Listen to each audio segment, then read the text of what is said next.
ஆசை, இச்சை, விருப்பம், பேரவா இவை அனைத்தும் மனிதனை வேரோடு சாய்க்க வல்லவை, சக்தி வாய்ந்தவை. மனித வாழ்வில் அடங்கியது யாதென எவரேனும் வினவினால் அதற்கான தம் விடை யாது? சற்றே சிந்தியுங்கள்.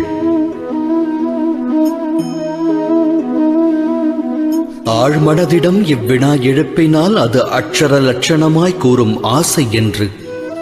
ஆசை யாரை விடும்? அது அனைவரின் மனதிலும் வேரை விடும், தம்மிலும் ஊற்றெடுக்கும். 8 திக்கையும் வென்றவர் உண்டு, விண்ணையும் மண்ணையும் ஆண்டவர் உண்டு. ஆனால் ஆசை வென்றவர் அண்டத்தில் இல்லை. ஆசையெனும் மோகத்தை தேடுவதன் மூலம் அனைவரும் அலைவர் அல்லும் பகலும்.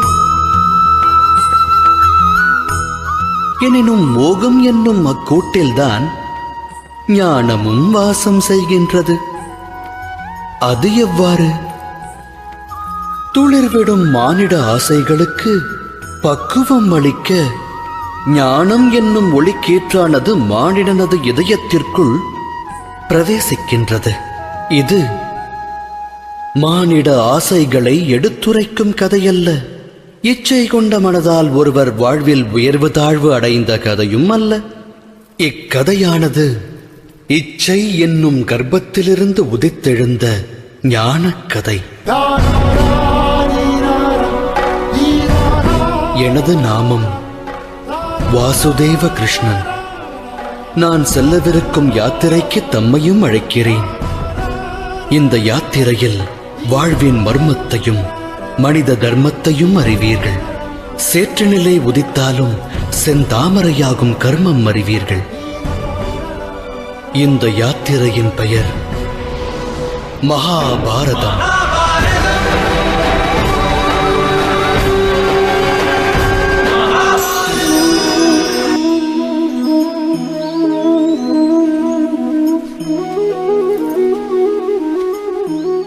ஒருவன் நற்செயல் புரிவதன் மூலம் துக்கத்தை பிராப்தமாக பெற்று மற்றொருவன் துஷ்ட காரியத்தால் சுகத்தை அடைந்தால் மனதில் நற்காரியம் புரிவதாலும் தர்ம வழியில் நடப்பதாலும் பலனில்லையே என்னும் சந்தேகமானது வியாபித்துவிடும் அல்லவா?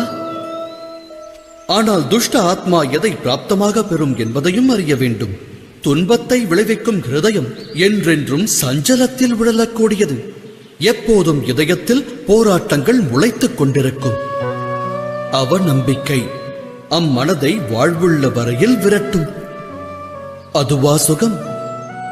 எப்போதும் தர்ம வழியில் நடப்பவர்கள், நற்பணியை செய்பவர்கள், சன்மார்க்கத்தில் திளைப்பவர்கள் மனம் அமைதியை தேடும். இடையில் விளையும் தீமையால் அவரின் சுகத்தை வெல்ல இயலாது. இவ்வுலகத்தில் மரியாதை, உள்ளத்தில் சந்தோஷம் என்றும் நிலைக்கும். அதாவது நல் வழியில் சென்றால் சுகத்தை அடையலாம் என்பது தவறாகும். நல் வழியில் செல்வதே சுகமான காரியம். தவறான வழி ஒருவருக்கு வேதனையை அள்ளித் தருவதோடு மட்டுமல்ல, அதர்மம் அக்கணமே துக்கத்தை உற்பத்தி செய்யும். தர்மத்தால் சுகம் விளைவதில்லை, தர்மமே அற்புத சுகமாகும்.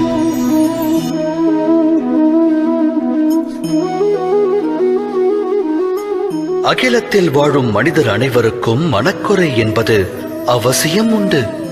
ஒருவன் வேகம் இன்றி வருந்துவான், இன்னொருவன் அதை கட்டுப்படுத்த முடியாமல் திணறுவான். செல்வம் இருந்தும் நிம்மதியற்றவரும் உண்டு. சிலருக்கு அச்செல்வம் இல்லையே என நிம்மதி இருக்காது. இது போன்ற உதாரணங்கள் ஏராளம்.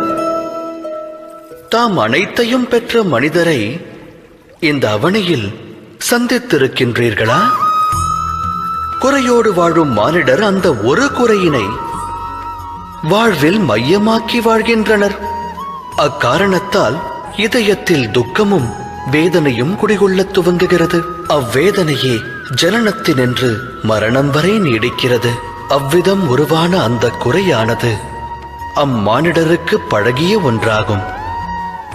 வேறு சிலர் பற்றியும் கூறத்தான் வேண்டும். உருவான குறையை ஒரு சிலர் தம் சாமர்த்தியம் கொண்டு வெல்கின்றனர். அவர்களுக்கும் ஏனையோருக்கும் என்ன வேறுபாடு? தாம் இது குறித்து சிந்தித்ததுண்டா?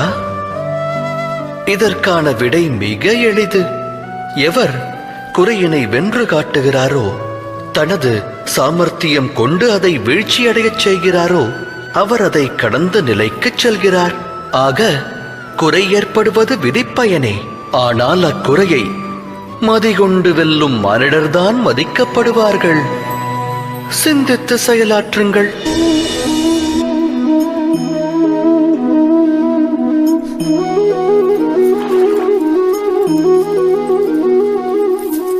ஈன்றவன் தன் புதல்வர்கள் சுகமாக வாழ வேண்டும் என்றே எண்ணுவான். அவர்களின் எதிர்காலம் நல்முறையில் அமைய வேண்டுவான். அக்காரணத்தினால் தன் சந்ததியினருடைய எதிர்கால வாழ்வினை தானே நிச்சயிக்க வேண்டும் என்று தீர்மானம் கொள்வான். தந்தை எந்த பாதையை கடந்து வந்தானோ, எந்த பாதையில் கரடுமுரடான கற்களை கண்டானோ, தான் விழுந்தெழுந்து நடந்து வந்த மார்க்கம் எதுவோ அந்த மார்க்கத்தில் தான் மகனும் நடக்க வேண்டும் என்று வாரிசை ஈன்ற தந்தை எண்ணுவான். அது தவறல்ல, உத்தம எண்ணமாகும். எனினும் 3 விஷயங்களை குறித்து சிந்திப்பதற்கு அனைவரும் மறந்து விடுகின்றனர். அவை யாவை? முதலாவது, மார்க்கம் என்பது காலத்திற்கேற்ப மாறாதா? அந்த மாற்றத்தினால் மார்க்கத்தில் புது விளைவுகள் ஏற்படாதா? அவ்வாறு இருக்க கடந்து வந்த மார்க்கமானது நிகழ்காலத்திற்கு ஏற்றதாகுமா? இரண்டாவது விஷயம், பெற்றோர்களுக்கு சந்ததியினர் முக்கியமானவர்களா? ஆம், நல்லொழுக்கத்தை அவர்களுக்கு வழங்குவது ஈன்றவரின் கடமை. ஆனால் வாழ்வில் துணை எல்லாம் வல்ல இறைவனே ஆவான். அவ்வாறு இருக்க தந்தைக்கு எவ்வழியில் வெற்றி கிட்டியதோ அதே வழியில் செல்வதால் பிள்ளைக்கும் வாழ்வில் வெற்றியானது கிடைத்து விடுமா? இறைவனே அறிவான். மூன்றாவது விஷயம், தடைகளை கடக்கும் அனுபவம் வாழ்வுக்கு நன்மையை தரும். வாழ்வை நல்வழிப்படுத்த அனுபவ பாடம் அவசியமாகும். எனில் ஈன்றவன் ஒருவன் தன் வாரிசை பிரச்சனை சிக்கல்களிலிருந்து விலக்கி வைப்பது புதல்வனுக்கு செய்யும் நன்மையா இல்லை ஆபத்தை விளைவிப்பதா? சந்ததியரின் எதிர்கால வாழ்விற்கு உதவாமல் அவர்களின் சரித்திர வாழ்விற்கு உதவுவதே நன்மையை பயக்கும். அவ்வகையில் சந்ததியருடைய வாழ்வின் வழியை அமைக்க முற்படாமல் அவர்களுக்கு வாழ்வின் தடைகளை கடக்கும் சக்தியையும் மனோபலத்தையும் வாரி வழங்கினால் அது நல்வழியை காட்டாதா? சிந்தித்து செயலாற்றுங்கள். விரும்பிய எண்ணம் நிறைவேறாமல் போனால் ஒருவன் இதயத்தில் குரோதம் உருவாகும். எவரை விரோதியாக எண்ணுகிறானோ அவரை தண்டிக்க வேண்டும் என்று எண்ணம் கொள்வான். ஆனால் ஒருவரது எண்ணம் நிறைவேறவில்லை என்றால் அதற்கு இன்னொருவர் காரணமாக இருப்பார்களா? ஆசை நிறைவேறாமல் போக நிறைய காரணங்கள் உள்ளன. நியதி மற்றும் விதிப்பயனால் சில முக்கிய ஆசைகள் வாழ்வில் நிறைவேறுவதில்லை. அந்த சமயங்களில் நிறைவேறாமல் போன நமது ஆசைக்கு காரணம் இன்னொருவர் என்று கூறக்கூடாது. தீர ஆராயாமல் ஒருவர் மீது அபாண்டமாக பழி சுமத்துவது நியாயமன்று. அது பழிவாங்குதல். நியாயத்தின் ஆதாரம் இரக்கம், கருணை. பழிவாங்குதலின் அடையாளம் குரோதம், அகங்காரம். அதாவது இதயத்தில் கருணையை வைக்காமல் இன்னொருவரின் தண்டனையை பற்றி யோசிப்பது, இன்னொருவரை தண்டிப்பது அநியாயம் என்பதை உணர வேண்டும். இரு மனமொத்து வாழ முயற்சி மேற்கொள்ளும் அக்கணம் அம்மனங்களுக்கிடையில் ஏற்படும் பரஸ்பரம். அப்பரஸ்பரம் பற்றி நாம் ஆராய்ந்தோமேயானால் அதன் அடிப்படை தத்துவம் விளங்கும். மனமானது மற்றோருக்கு வகுத்திருக்கும் ஒரு எல்லையை, விதித்த எல்லையை ஒருவேளை மற்றோர் கடக்க முற்பட்டால் அக்கணமே அவ்விடம் குரோதமானது உருவாகிவிடும். அந்த எல்லையின் பொருள் என்னவென்று தாம் சிந்தித்திருக்கிறீர்களா? ஒரு எல்லையை வகுத்து மற்றோரை நாம் முடிவெடுக்க அனுமதிப்பதில்லை. நம் முடிவை அவர்கள் ஏற்க வேண்டும் என்கிறோம். அதன் அர்த்தம் ஜகத்தில் அடுத்தவருக்கு எவரும் சுதந்திரம் தருவதில்லை. ஒரு மனதின் சுதந்திரத்தை பறித்தால் அவ்விடம் விளைவது என்ன? குரோதம் வேதனை அல்லவா? வகுக்கப்பட்ட எல்லை உடைக்கப்படும் போது வகுத்தவரின் மனமும் குரோதம் கொள்கிறது. நான் கூறுவது உண்மைதானே? ஒருவேளை மற்றொரு சுதந்திரத்திற்கு மரியாதை அளிக்கப்பட்டால் அதன் பிறகு எல்லை என்ற ஒன்றை வகுக்க வேண்டும் என்ற நிலை வராது. அவ்வாறு ஒரு நிலை உருவாக வேண்டுமெனில் மற்றொரு துன்பத்தை அனைவரும் உற்றார் துன்பமாக எண்ண வேண்டும். உதவி செய்யும் பாங்கை கொள்ள வேண்டும். சிந்தித்து செயலாற்றுங்கள்.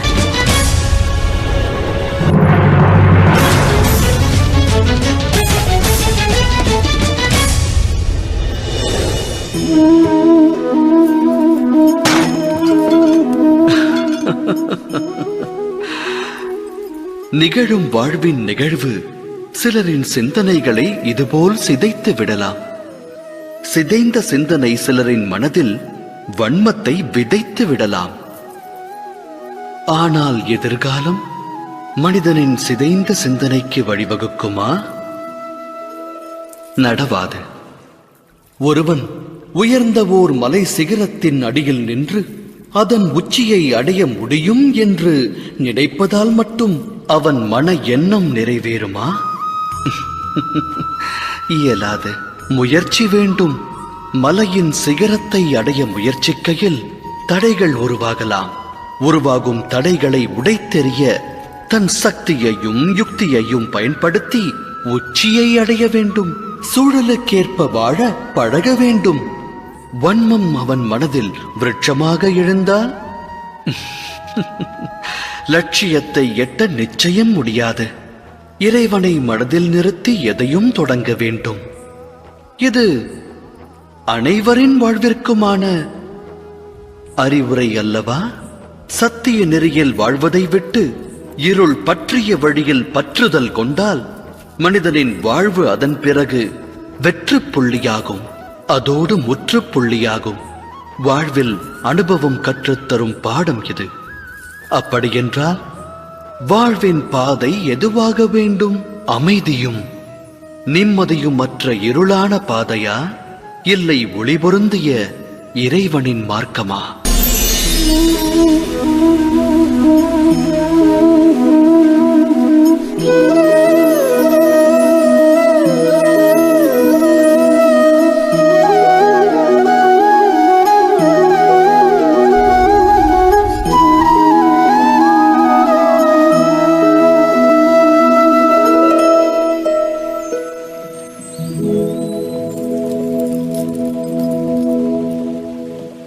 எதிர்கால நலனிற்காக அனைவரும் இன்று முடிவெடுக்கின்றார்கள்.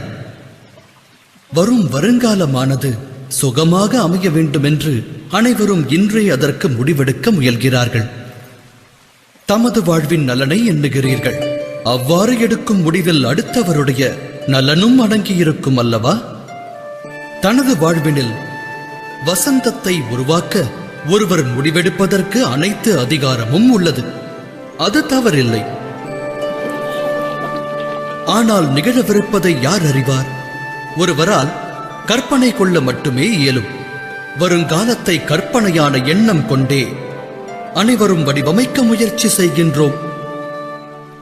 அவ்வாறு இருக்க நிர்ணயம் செய்ய வேறொரு மார்க்கமானது உலகில் உள்ளதா? ஆழமாக சிந்தியுங்கள். அனைத்து சுகங்களுக்கும் ஆதாரம் தர்மமே. அது மனிதரின் இதயத்தில் வியாபித்திருக்க வேண்டும். ஒன்றை நிர்ணயிப்பதற்கு முன்பாக அனைவரும் தம்முடைய ஹிருதயத்தை ஒரு கேள்வி கேட்க வேண்டும். நிர்ணயமானது சுயநல எண்ணம் கொண்டதா, தர்ம எண்ணம் கொண்டதா என்ற கேள்வி அவசியமாகிறது. வருங்கால முடிவானது தர்ம எண்ணம் கொண்டு எடுக்கப்படுமேயானால் ஆனந்தம் கரைபுரண்டோடும் அல்லவா? சிந்தித்து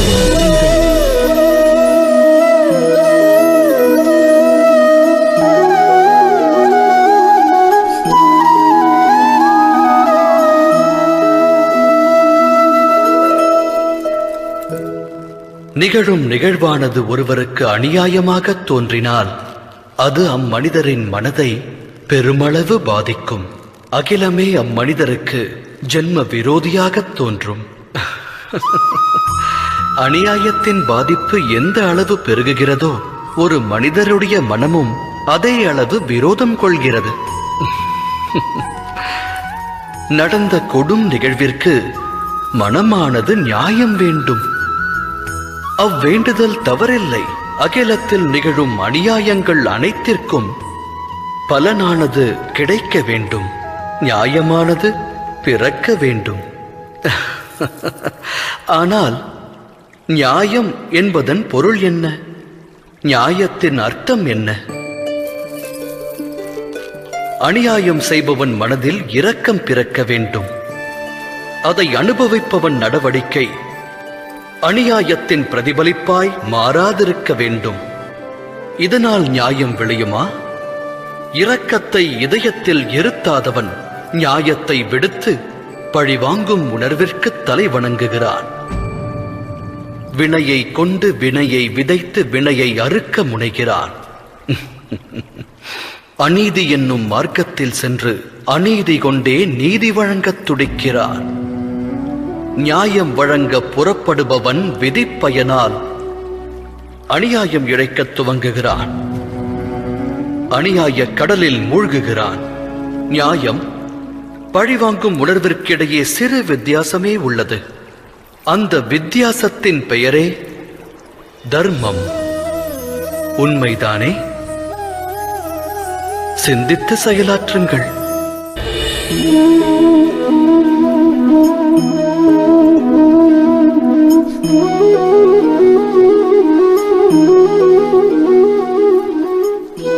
சந்ததியினர் சந்தோஷமாய் வாழ வேண்டும் என்பதே அகிலத்து பெற்றோர் அனைவரது அகத்திலும் உள்ள ஆசை.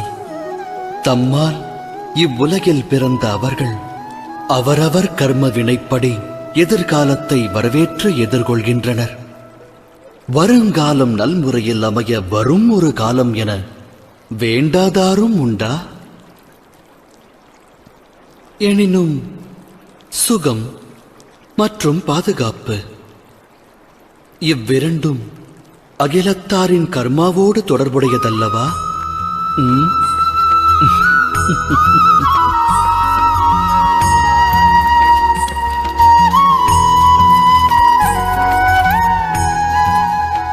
அகிலத்தில் ஓர் ஜீவனின் பிறப்பு வளர்ப்பால் பெரும் சிறப்பு.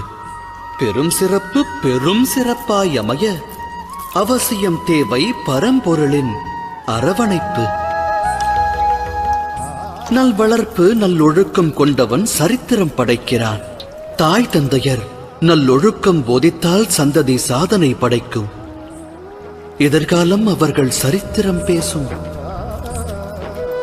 இருப்பினும் பெரும்பான்மை பெற்றோர்கள் தம் சந்ததிக்கு நல்லொழுக்கம் தேவை என்பதையே மறந்து அவர்கள் வளர்ச்சியின் மேல் அக்கறை காட்ட தவறிவிடுகிறார்கள். பெற்றவரின் அக்கறையை பெற தவறுபவர்கள் வாழ்வென்னும் நதியினில் நீந்தி கடந்து அக்கறையை எட்டுவதில்லை. நமது இந்த யாத்திரையில் சந்திப்போம் இரு தரப்பினரை. இது வென்றோர் வீழ்ந்தோர் கதை. இதில் அடங்கியுள்ளது பெரும் வம்ச விருட்சத்தின் விதை. நினைவில் பதியுங்கள் இதை.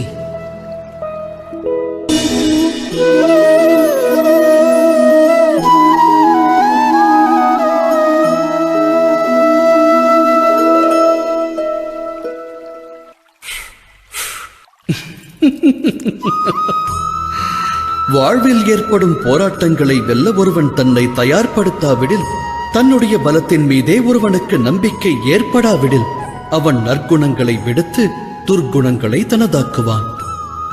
அதாவது மனிதனுடைய இருதயத்தில் ஆன்ம நம்பிக்கையானது களைந்தெறியப்படும் போது வாழ்வில் சங்கடம் பிறக்கிறது.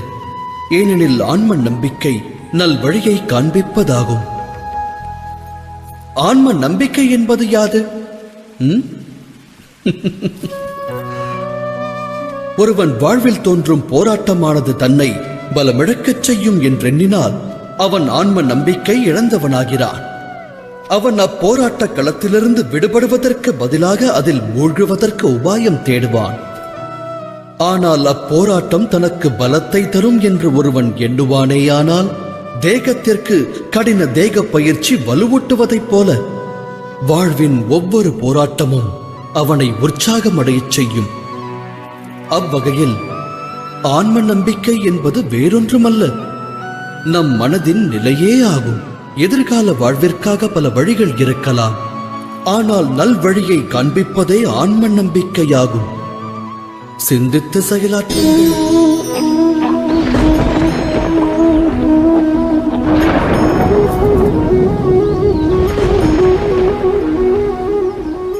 கோடான கோடி ஆண்டுகளாக மனித வர்க்கமானது வருங்கால சுக துக்கங்களை ஆராய்ந்து வருகிறது. எதிர்கால துக்கத்தை விரட்டி அடிப்பதற்காக நாம் இன்றே யோசிக்க துவங்குகிறோம். ஆனால் எதிர்கால சங்கடத்தை இன்றே நிர்மூலமாக்குவதால் நமக்கு விளைவது நன்மையாகுமா இல்லை தீமையாகுமா? இது பற்றி ஆலோசிப்பதில்லையே. சத்தியம் யாதெனில் சங்கடமும் அதற்கான நிவாரணமும் ஒன்று சேர்ந்தே ஜனிக்கிறது. இது மனிதருக்கும் பொருந்தும், சிருஷ்டிக்கும் பொருந்தும். வேண்டுமெனில் கடந்த காலத்தை எண்ணிப் பாருங்கள், இதிகாசத்தை புரட்டுங்கள். எப்போதெல்லாம் சங்கடம் ஜனிக்கிறதோ அப்போதெல்லாம் அதன் நிவாரணமும் உடன் ஜனித்து விட்டது என்பதை தாம் அறிவீர்கள். அது இறைவன் விதித்த விதி. மற்றொரு உண்மை யாதெனில் சங்கடமே சக்திக்கு காரணம்.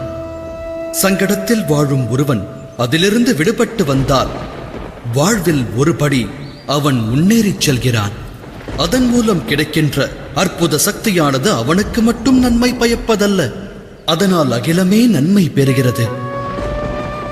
அது உண்மைதானே? ஆழ்ந்து சிந்தியுங்கள்.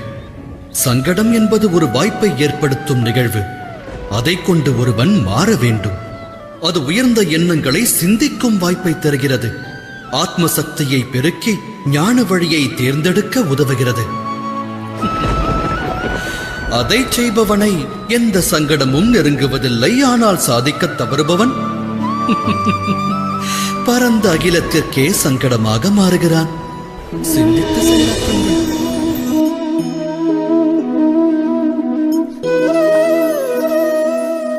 அதிகார எண்ணம் அனைவரின் இதயத்தையும் ஆட்கொள்ள முயலும்.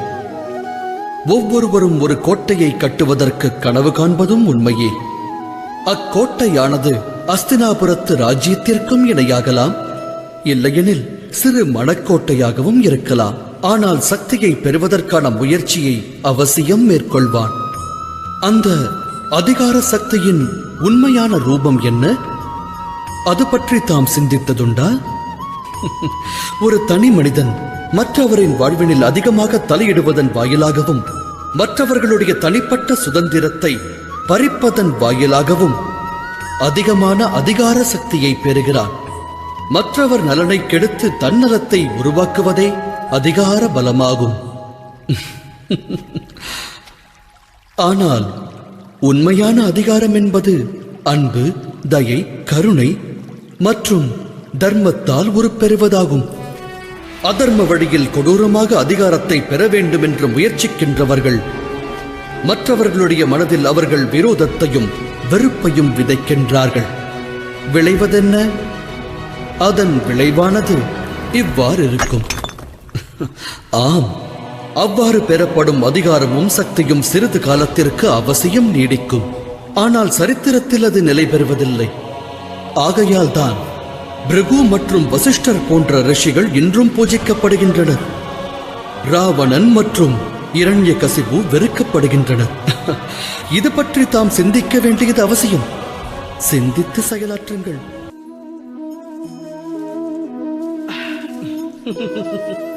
வாழ்வில் நிகழும் நிகழ்வனைத்திற்கும் தொடர்பு வேண்டுதலாகும். பதி எப்படி இருப்பார்?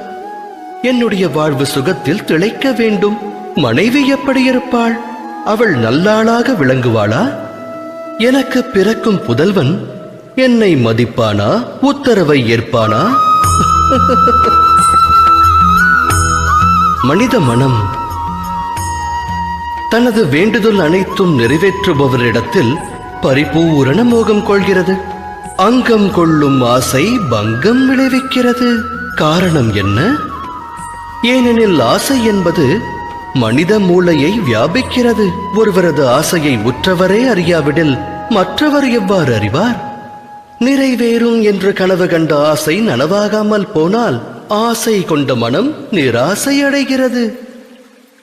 நிராசையடைந்த அம்மனதில் போராட்டம் பிறக்கிறது. அழிவிற்கான ஆரம்பம் அந்த போராட்டத்திலிருந்து துவங்குகிறது. ஆனால் மனிதர் தம் மனதில் பேராசை என்னும் விதையை விதைக்காமல் அன்பினை விதைத்தால் அகண்ட அகிலமே நன்மையை பெறும். நன்மையை பெறும் அகிலத்தில் நலமோடு மானிடர்கள் வாழ்வார்கள் அல்லவா? விதைப்பது எதுவென்று ஆலோசியுங்கள்.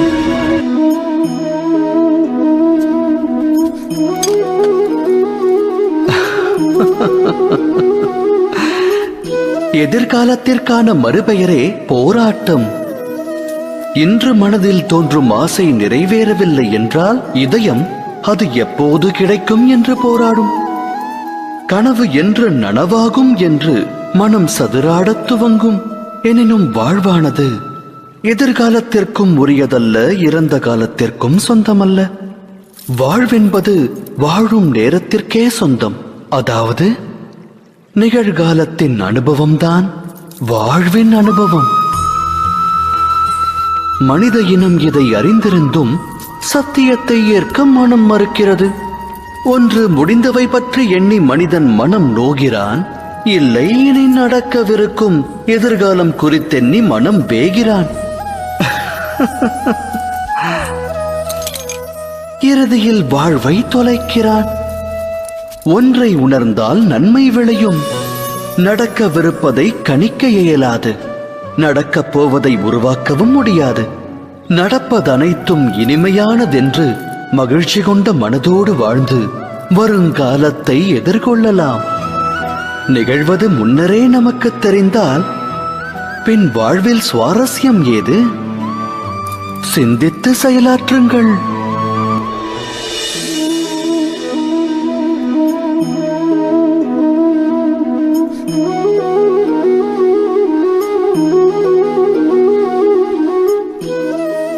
வாழ்வின் ஒவ்வொரு கட்டத்திலும் முடிவெடுக்கும் தருணம் உருவாகிறது.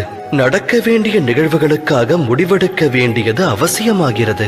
அந்த முடிவும் தன்னுடைய தன்மையை வெளிப்படுத்துகிறது.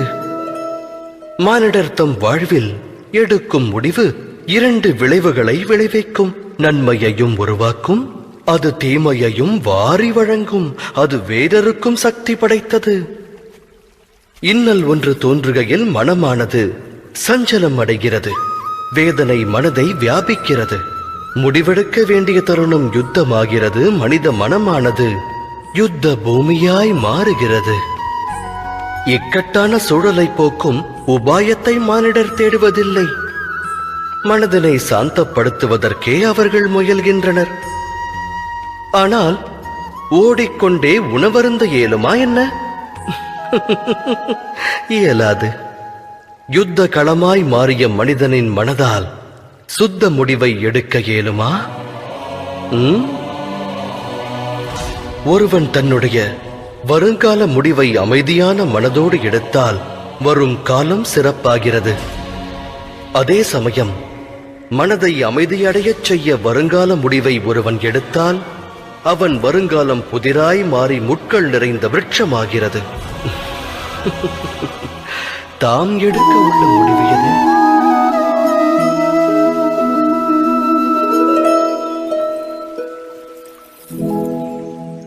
முடிவெடுக்கும் சமயத்தில் அனைவரும் சில அந்நிய சக்திகளுடைய ஆட்கொள்ளுதலுக்கு ஆளாக வேண்டிய நிலை ஏற்படுகிறது. வாழ்வில் இன்று எடுக்கப்படும் முடிவானது வருங்கால விளைவினை நிர்ணயிப்பதாகும். அப்படியென்றால் நம்முடைய வருங்காலம் பிற சக்திகளின் தாக்கத்தால், மற்றவரின் விருப்பத்தால் அமைய வேண்டுமா? நம்முடைய பரிபூரண வாழ்வும் மற்றவரால் வழிநடத்தப்படுமாயின் வாழ்வின் விளைவு என்னாகும்? பரந்த உலகத்தில் ஒவ்வொருவருக்கென்று தனித்துவமான ஒவ்வொரு விருப்பம் இருக்கும். ஆலயத்தில் வழிபடும் பக்தன் தானம் தா என்று வேண்டுவான். அருகில் நிற்கும் கள்வனோ தான் களவாடுவதற்கு நல் வாய்ப்பைத்தா என்று வேண்டுவான். தர்மம் வியாபித்த மனதானது நல் வழியை காண்பிக்கும். அதர்மம் வியாபித்த மனதோ தவறான பாதையில்தான் இட்டுச் செல்லும். இறைவனிடத்தில் ஒருவன் சரணாகதி அடைந்தால் அவனுக்கு சுகம் என்னும் பிராப்தம் கிடைக்கிறது. சரணடைந்து அச்சுகத்தை பெற வேண்டுமாயின் அவனுடைய மனதில் தர்மமானது வியாபிக்க வேண்டும். எனில் இறைவனை மனதில் நிறுத்தி ஒரு முடிவினை எடுப்பதற்கு முன்பாக அனைவரும் மனதில் தர்மத்தை ஸ்தாபிக்க வேண்டியது அவசியம் அன்றோ? சிந்தித்து செயலாற்றுங்கள்.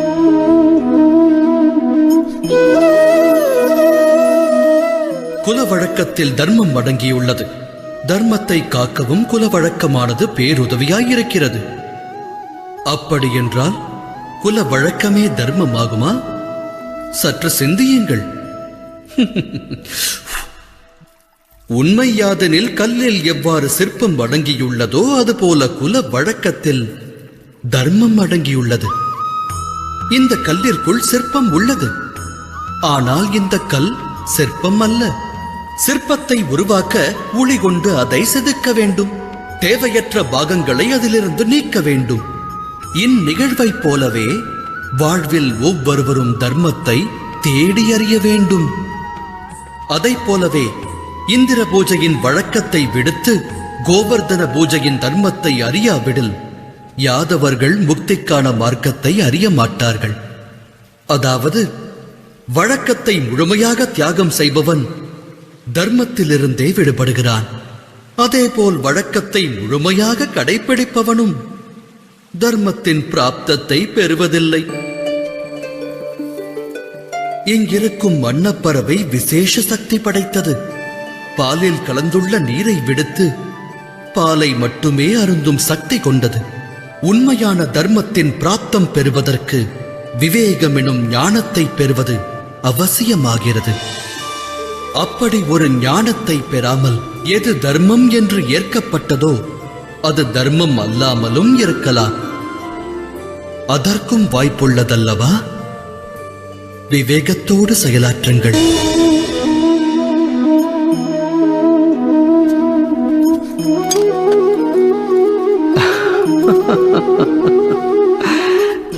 எதிர்காலத்திற்கான மறுபெயரே போராட்டம்.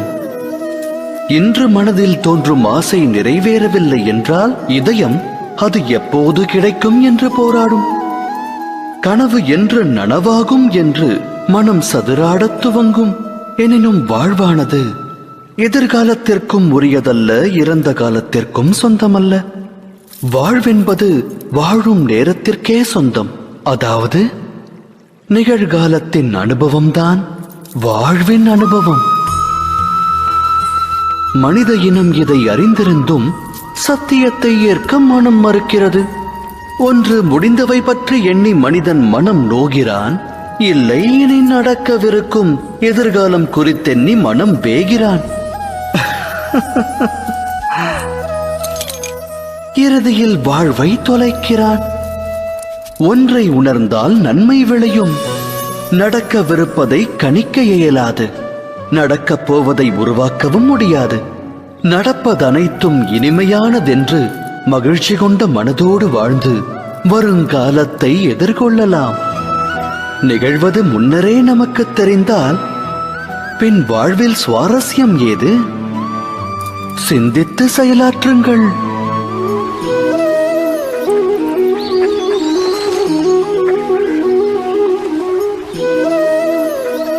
ஒரு முக்கிய கூற்று மனிதனுக்கு எக்காலத்திலும் புதிராகவே விளங்குகிறது.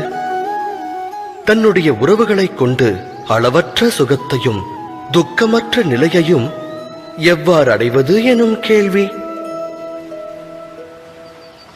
தமது சுற்றமும் சூழலும் தமக்கு என்றும் உற்ற ஆனந்தத்தை தந்துள்ளதா?